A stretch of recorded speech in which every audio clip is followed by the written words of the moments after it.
အားလုံးမင်္ဂလာပါဒီရတော့ဒီလိုမကလေးဝအကြီးဆိုတာအပွားထုတ်ပြပေးသွားမှာဖြစ်ပါတယ်ရှေ့ရတော့ဒီလိုမျိုးမိုဟန်ရှေ့ကိုတောင်းပေးထားပါတယ်အဲ့တော့ 4.0 mm နဲ့ 7.0 mm ကိုတောင်းပေးထားပါတယ်ကျွန်တော်အပထမဆုံးရှေ့ကိုရှိပါမယ်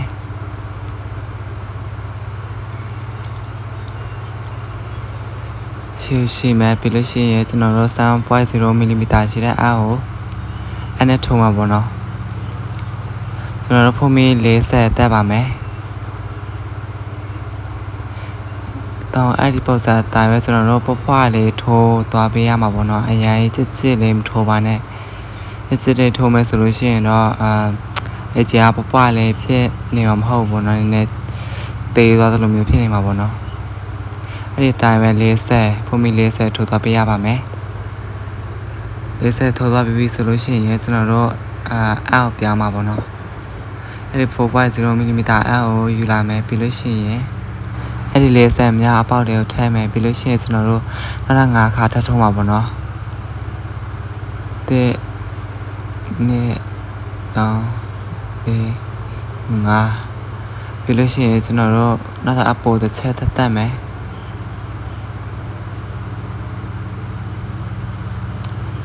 ဆိုပါကျွန်တော်46ခါဖြစ်သွားမှာပေါ့နော်ပြီးလို့ရှိရင်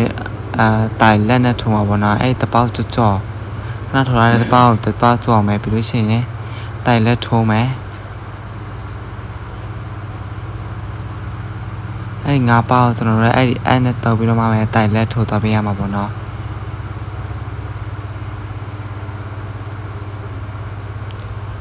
ရှယ်တော့ကယူဆိုင်ပြီးထိုးရပါခင်ဗျာကျွန်တော်တို့ရှယ်အမြင့်တေးပြီးတော့မှအကြီးနဲ့ထိုးရတာမဟုတ်လို့ပါ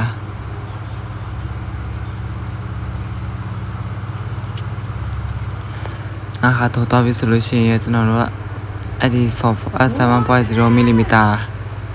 အဲ့နဲ့ပြထုံးမှဖြစ်ပါတယ်ခါတိုင်းလိုမျိုးပဲထပ်ထိုးသွားပေးလိုက်ပါကျွန်တော်အဲ့ဒီအပေါက်တွေကိုထည့်မယ်ပြီးလို့ရှိရင်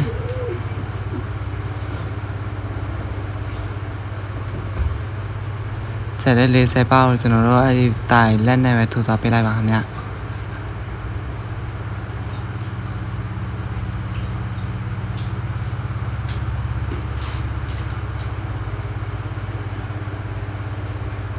အတားပဲကျွန်တော်တို့ပွားလေးထပ်ထိုးသွားပေးလိုက်ပေါ့နော်ဟိုအဆောင်ထိကျွန်တော်ထိုးသွားပြီးတော့အဆောင်ထိရောက်ပြီဆိုလို့ရှိရင်ဖုန်းမီတစ်ခါတက်မှာပေါ့နော်ကျွန်တော်တို့ဖုန်းမီတစ်ခါတက်ပြီဆိုလို့ရှိရင်ဒီလိုမျိုးဖြစ်နေမှာပေါ့ပြီးတော့အဖက်ပြတ်ထိုးလာမယ်ဆက်ကြလို့ရှိရင်ကျွန်တော်တို့အရှိပေါက်မထိုးတော့အနောက်ဘက်ပေါက်ထိုးပါမယ်အနောက်ဘက်ပေါက်မှာတိုင်လက်ထိုးမယ်ပြီးတော့နောက်တစ်ပေါက်မှာလည်းအဲ့ဒီအနောက်ဘက်ပေါက်ပဲတိုင်လက်ထိုးမယ်ကျွန်တော်တို့အရှိဘက်ပေါက်မထိုးပါတော့အဲ့ဒီနောက်ဘက်ပေါက်ဒီတိုင်းတိုင်လက်တွေပဲထိုးသွားပေးရပါမယ်ဟို5ပေါက်မရောက်ခင်ထိပေါ့ဟို 4.0 mm နဲ့ထိုးထားတဲ့နေရာ5ပေါက်မရောက်ခင်ထိကိုအဲ့ဒီအတိုင်းပဲထိုးသွားပေးလိုက်ပါခင်ဗျအဲ့ဒီနောက်ပေါက်ပဲအနေနဲ့ထိုးသွားပေးရမှာပေါ့နော်အရှိပေါက်နေမထိုးရဘူးပေါ့အဲ့ဒီထိုးသွားပေးလိုက်ပါခင်ဗျကျွန်တော်အဲ့ဒီရောက်မယ်ဆိုလို့ရှိရင်လည်းအဲ့ဒီပုံစံအတိုင်းပေါ့နော်အဲ့ဒီနောက်ဘက်နေပဲထိုးသွားမယ် 4.0 mm အမနဲ့ပြီးလို့ရှိရင်ကျွန်တော်တို့အရှိပဲထိုးလို့ရှိရင်လည်းနောက်ဘက်ပေါက်တွေနဲ့ပဲထိုးသွားမှာပေါ့နော်ကျွန်တော်တို့ဒီပုံစံအတိုင်းပါတယ်ကျွန်တော်တို့20ခါထိုးထားတာပေါ့နော်အကယ်၍ထိုးမယ်ဆိုလို့ရှိရင်တော့19ခါလောက်ပဲထိုးဖို့ကြိုက်ပြရှိပါတယ်19ခါထိုးသွားပြီဆိုလို့ရှိရင်ကျွန်တော်တို့20ခါမြောက်မှာဆိုလို့ရှိရင်တော့အပေါ်ဘက်ကိုဒီဘက်အပေါ်ဘက်ကို5ခါချန်ထားမှာပေါ့နော်အပေါ်ဘက်ကိုကျွန်တော်တို့ဖုန်းမီတိုင်လောက်ချန်ထားမယ်ပြီးလို့ရှိရင်အောက်ဘက်ကိုထိုးသွားမှာပေါ့နော်ပြန်ထိုးသွားမယ်အဲ့လို5ပေါက်ချန်ထားမှာပေါ့နော်ပြီးတော့ဖုန်းမီတစ်ခါတက်မယ်ပြီးတော့အောက်ဘက်ကိုပြန်ထိုးသွားမယ်အဲ့ဒီနောက်ပေါက်အနေနဲ့ပြန်ထိုးသွားပါမယ်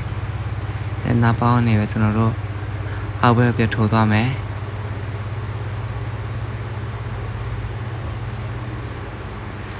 ကျွန်တော်တိုင်းမှာအားဖြင့်နေပြီးကိုကောင်းမရပြလိုက်ရအောင်ပေါ့နော်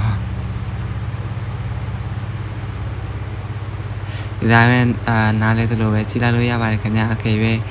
မသိဆိုလို့ရှိရင်ကျွန်တော်တစ်တော့အချက်ပေါင်းနေ30ထိုးနေလေးလာပြီးတော့မှ တောင်းလို့ရပါတယ်ကျွန်တော် YouTube ကနေပြီးတော့ video share ပေးလို့ရပါတယ်ခင်ဗျအဲ့ဒီတိုင်းပဲပုံမှန်ထုတ်သွားပေးလိုက်ပါခင်ဗျဟိုအောက်ပဲရောက်လို့ရှိရင်တော့ကျွန်တော်တို့ 4.0 mm အန်နဲ့အဲ့ဒီတိုင်းပဲအပုံစံအတိုင်းပဲအထက်အောက်ပြပြီးတော့ထုတ်သွားပေးလိုက်ပါခင်ဗျကျွန်တော်အဲ့ဒီအားကြိုက်နေတဲ့ကျွန်တော်တို့အောက်ဘက်နေရာလေးကိုခဏထိုးခဲတဲ့နေရာလေးကိုကျွန်တော်တို့18ခါထုတ်သွားပေးရမှာပေါ့နော်အဲ့ဒီ18ခါမြောက်18ခါမြောက်ဆိုလို့ရှိရင်တော့အပေါ်ဘက်ထိုးရမှာပေါ့နော်အဲ့ဒီပုံစံအတိုင်းကျွန်တော်တို့ညောလို့အပေါ်ဘက်ကိုနောက်ထပ်ဖုံးမီ9တိုက်ပို့ထိုးပေးရမှာပေါ့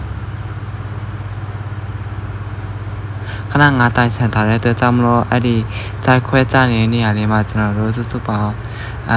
40လောက်ပဲရှိမှာပေါ့နော်အခုက9တိုက်ပြတ်ထိုးမှဆိုတော့အစအတိုင်းဖြစ်သွားမှာပေါ့နော်စုပေါင်း45တိုက်ဖြစ်သွားမှာပဲတောင်း4ခါပြီးတော့5ခါပြီးလို့ရှိရင်အောက်ဘက်ကိုပြတ်ထိုးသွားပါမယ်ပြီးတော့ဖုန်မီနောက်တစ်ခါအပူထက်တက်မယ်ပြီးတော့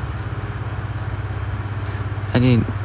အပေါင်းနေပဲပြီးတော့ကျွန်တော်တို့အောက်ဘက်ကိုပြတ်ထိုးသွားမှာဖြစ်ပါတယ်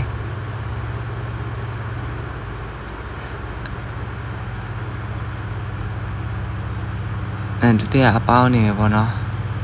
ကျွန်တော်တို့အောက်ဘက်ကိုပြတ်ထိုးသွားမယ်ထိုးရတာတော့နည်းနည်းလေးခဲတာပေါ့နော်ရှီယာကြီးပြီးတော့အဆာသေးနေတော့အပုံစံတိုင်းပဲကျွန်တော်တို့အထက်အောက်ထိုးသွားပေးလိုက်ပေါ့နော်ကျွန်တော်တို့အဲ့ဒီပုံစံတိုင်းအရှင်းအားတစ်ခုနဲ့ညောင်16ခါလောက်ထိုးသွားပေးရမှာပေါ့နော်ဒီတစ်ခုအပါဝေးဆိုလို့ရှိရင်တော့16ခါလောက်ထိုးသွားပေးရမှာဖြစ်ပါတယ်ကျွန်တော်တို့16ခါထိုးသွားပြီဆိုလို့ရှိရင်တော့ဒီလိုပုံစံလေးရမှာဖြစ်ပါတယ်လိုအဲ့ကြီးပုံစံလေးမျိုးပေါ့နော်အနောက်ဘက်တော့ကျွန်တော်45ခါပဲပေါ့နော်အရှင်းနဲ့တူပဲ45ခါအဲ့ဒီပုံစံအတိုင်းပဲထိုးသွားလေးပေးလိုက်ပါအလယ်မှာကြိုက်ခွဲထားစရာမလိုပေါ့နော်အဲ့ဒီပုံစံအတိုင်းပဲအလယ်မှာကြိုက်ခွဲထားစရာမလိုဘဲနဲ့လေတာပုံစံအတိုင်းပဲအနောက်ဘက်ကိုအကြီးထိုးတဲ့ပုံမှန်အတိုင်းပဲထိုးသွားပေးလိုက်ပါခင်ဗျအနောက်ဘက်တော့ကျွန်တော်မထိုးပြတော့ပါဘူးခင်ဗျပြီးလို့ရှိရင်ကျွန်တော်တို့အဲ့နဲ့ဆက်မှာပေါ့နော်ပြီးအဲ့ဒီဆက်တဲ့အချိန်မှာဆိုလို့ရှိရင်တော့ကျွန်တော်တို့အရှိဘက်20အရှိဘက်16ခါနဲ့အနောက်ဘက်16ခါနဲ့ကိုရည်ပြီးတော့မှအဲ့ဒီအဲ့နဲ့ချိန်ထားလိုက်ပေါ့နော်အမားလို့ဆိုပြီးတော့အဲ့ဒီအဲ့နဲ့ချိန်ထားပေးလိုက်ပါပြီးတော့အဲ့ဒီအဲ့နဲ့ချုပ်ပြီးတော့မှဆိုလို့ရှိရင်တော့ဒီလိုပုံစံအတိုင်းလေးရလာမှာဖြစ်ပါတယ်အကယ်၍လက်ပေးနဲ့ကျဲနေမယ်ဆိုလို့ရှိရင်တော့နည်းနည်းလေးကျင်းအောင်ထပ်ချုပ်ပြီးတော့ရပါတယ်ခင်ဗျကျွန်တော်ဟာလက်ပေးနဲ့ကျဲသွားလို့ကျင်းအောင်ထပ်ပြီးတော့ချုပ်လိုက်ရပါတယ်အဆောက်တာတော့ဆောက်တတ်မယ်လို့ထင်ပါတယ်ကျွန်တော်ရှောင်းမပြတော့ပါဘူးခင်ဗျကျွန်တော်လက်ပေးနေရလေးကိုထိုးဖို့အတွက်ကျွန်တော်တို့တိုင်လောက်မှာပေါ့နော်အဲ့ဒါကြလို့ရှိရင်အဲ့ဒီခြိထားတဲ့နေရာလေးကိုဖုံးမီတစ်ခါတက်မယ်ပြီးတော့ကျွန်တော်တို့တိုင်လောက်ပါမယ်အောက်ဘက်ကိုကျွန်တော်တို့ရှက်ကွန်နဲ့ဆက်သွားပေးလိုက်ပေါ့နော်တိုင်အမတန်တဲ့တိုင်3တိုင်လောက်ရှိပါမယ်အဲ့ဒီတိုင်တွေကိုပုံမှန်တိုင်ပဲရှက်ကွန်နဲ့ဆက်သွားပေးလိုက်ပါပြီးလို့ရှိရင်ကျန်တဲ့အဲ့ဒီအလဲဘက်ကတိုင်မရှိတဲ့ဟာလေးကိုကျွန်တော်တို့ဆက်အတိုင်ရှိအောင်လုပ်ပေးရမှာပေါ့နော်အဲ့ဒီအပေါက်တွေကြားထဲနေပြီးတော့ဒီပေါက်လေးနေပြီးတော့မှကျွန်တော်တို့ချက်ကွန်နဲ့ဆက်သွားပေးရမှာဖြစ်ပါတယ်ဒီလိုပုံစံတားလေးပေါ့နော်ဒီလိုရှိတဲ့အပေါက်လေးတွေကိုကျွန်တော်တို့ချက်ကွန်နဲ့ဆက်သွားပေးလိုက်ပါဗီဒီယိုတော့ကျွန်တော်ရထားတာမရှိတော့အခြားတရားရဲ့ဗီဒီယိုနဲ့တုံပေးထားပါတယ်ပြီးအကောင့်လုံးကျွန်တော်တို့တိုင်လေးလုပ်ပြီးတော့ပြီးဆိုလို့ရှိရင်နောက်ဆုံးမှာကျွန်တော်တို့အဲ့ဒီ app 4.0 mm app ပြောင်းသုံးပါမယ်အဲ့ဒါဆိုလို့ရှိရင်ကျွန်တော်တို့ဖုန်းမီ6ခါတက်ပါမယ်6ခါတက်ပြီးတော့ပြီဆိုလို့ရှိရင်ကျွန်တော်တို့အောက်ဘက်ကိုပြတ်ထိုးလာမှာပေါ့နော်အောက်ဘက်ကိုကျွန်တော်တို့တိုင်လက်နဲ့ပဲပြတ်ထိုးပေးရမှာဖြစ်ပါတယ်ဒုတိယပေါင်းနေထိုးပါတစ်ခါအဲ့ဒီပုံစံတိုင်လေးပေါ့နော်ကျွန်တော်တို့တိုင်လက်လေးထိုးသွားပေးရမှာဖြစ်ပါတယ်တိုင်လက်လေးထိုးသွားပြီးဆိုလို့ရှိရင်ကျွန်တော်တို့နောက်တပေါက်တည်းအောက်ဘက်ကပေါက်ပေါ့နော်ကျွန်တော်တိုင်လေးထိုးလာတဲ့ပေါက်တည်းနောက်တစ်ပေါက်တည်းကိုထည့်မယ်ပြီးလို့ရှိရင်နောက်တစ်ပေါက်တည်းကိုထပ်ထည့်ပါမယ်ပြီးတော့တစ်ခါတည်းကျွန်တော်တို့တင်သွားပေးရပါမယ်ပြီးတော့အပေါက်ပြတ်ထိုးလာမယ်ကျွန်တော်တို့ဒီအပေါင်းနေစားပြတ်ထိုးမယ်စုပေါင်းကျွန်တော်တို့9ခါထိုးရပါမယ်2ခါ3ခါ4 4ခါ5ခါပြီးတော့ကျွန်တော်တို့ဖုန်းမိတစ်ခါတက်မယ်အဲ့ဒီပေါက်စာအတိုင်းလေးပဲပေါ့နော်ကျွန်တော်တို့အဆောင်ထိကိုပြန်ပြီးတော့ထိုးသွားပေးလိုက်ပါထိုးတော့ပြီဆိုလို့ရှိရင်ကျွန်တော်တို့နောက်ဆုံးမှာဆက်ပေးလိုက်ပါအဲ့ဒါတော့ဆက်တက်မယ်လို့ကျွန်တော်ထင်ပါတယ်ပြီးတော့လက်မောင်းထိုးပါမယ်လက်မောင်းထိုးတဲ့ချိန်ကျလို့ရှိရင်ကျွန်တော်တို့ဟိုဖက်နဲ့ဒီဖက်တာခါကိုကျတော့ကျွန်တော်တို့35ခါလောက်ထိုးရမှာဖြစ်ပါတယ်အဲ့ဒီဖုန်းမီရဲ့ရှေ့ကိုကျတော့ကျွန်တော်တို့38ခါလောက်ထိုးပေးရမှာပေါ့နော်အဲ့ဒီအဂျီနာအပက်အထီကို33ခါထိုးပေးမယ်ပြီးလို့ရှိရင်ကျွန်တော်တို့အသိန်းနဲ့ရှေ့ဘက်ကို5ခါလောက်ထပ်ထိုးပေးရမှာမယ်စူပါ38ခါပြသွားမှာပေါ့နော်ပြီးတော့ပြီးလို့ရှိရင်ကျွန်တော်လက်မောင်းဆက်မှာပေါ့နော်လက်မောင်းဆက်တဲ့ခါကျလို့ရှိရင်ကျွန်တော်တို့အောက်ဘက်ပေါ့နော်အဂျီကအောက်ဘက်ကိုအချင်းနဲ့နောက်ညီအောင်ဖုန်မီရီပြီးတော့မှချိန်နဲ့ညှက်ထားပေးလိုက်ပါပြီးလို့ရှိရင်အဂျီလက်မောင်းတဝက်ချာပြီးတော့မှချိန်နဲ့ညှက်ထားလိုက်မယ်ကျွန်တော်35ခါထိုးတာဆိုတော့ကျွန်တော်တို့18ခါ18ခါလောက်ရှိအောင်ပေါ့နော်18ခါမြောက်အောင်ကျွန်တော်တို့ချိန်နဲ့ညှက်ပြီးတော့မှအပေါ်အဂျီရဲ့ပေါ်ဘက်ကိုထားပေးလိုက်ပါကျွန်တော်ဒီလိုမျိုးပုံစံလေးပေါ့နော်အောက်ဘက်ကိုဖုန်မီညောင်ရီမယ်ပြီးတော့ချိန်နဲ့ဆက်ထားမယ်ပြီးလို့ရှိရင်ကျွန်တော်တို့အဂျီအပေါ်ဘက်ကိုလက်မောင်းတဝက်ချပြီးတော့မှဒီလိုမျိုးပုံစံထားပေးရမှာပေါ့နော်အဲ့ဒီပုံစံမျိုးရပြီဆိုလို့ရှိရင်ကျွန်တော်တို့စဆောက်လို့ရပါပြီဒီတိုင်းပဲကျွန်တော်တို့ပုံမှန်တိုင်းပဲအကြီး6တမျိုးပဲ6တော့ပြလိုက်ပေါ့နော်ဒီဖက်နေဟိုဘက်ကိုဒီလိုဆွဲမယ်ပြီးတော့အဲ့လိုပတ်ပြီးတော့ဆောက်တော့ပေါ့နော်ဒီတိုင်းဟိုဘက်ဒီဖက်မဆောက်ဘူးပေါ့အဲ့လိုမျိုးပတ်ပြီးတော့ဆောက်တော့ပြလိုက်မှဖြစ်ပါတယ်ပြီးတော့ကျွန်တော်တို့ဟိုဘက်လက်မောင်းနဲ့အဲ့ဒီပုံစံတိုင်းပဲဒီထိုးထားတဲ့လက်မောင်းရ18ခါမြောက်မှာအဲ့ဒီအဲ့ထိုက်ပြီးတော့မှဒီပေါ်လာမှရှိုက်မယ်ပြီးလို့ရှိရင်ဒီပုံစံတိုင်းပဲ6တော့မယ်ဆိုလို့ရှိရင်ဒီလိုပုံစံမျိုးရလာမှာဖြစ်ပါတယ်ဒါပေမဲ့အောက်ဘက်နဲ့ဒီလက်မောင်းရဲ့အောက်ဘက်ကိုတော့မ6ရသေးဘူးပေါ့နော်အဲ့ဒီလက်မောင်းရဲ့အောက်ဘက်နဲ့အဲ့ဒီအောက်ဘက်ကိုလည်းအဲ့ဒီပုံမှန်တိုင်းပဲကျွန်တော်တို့6တော့ပေးလိုက်ပေါ့နော်6လာတော့ကိုယ်တိုင်6တက်မယ်လို့ထင်ပါတယ်အကယ်6ပြီးတော့ပြီဆိုလို့ရှိရင်ကျွန်တော်တို့ဒီလိုမျိုးအဲ့ဒီလေးရလာမှာဖြစ်ပါတယ်အားလုံးစိတ်ပင်မြင်လို့မျိုးလိုက်ပါတယ်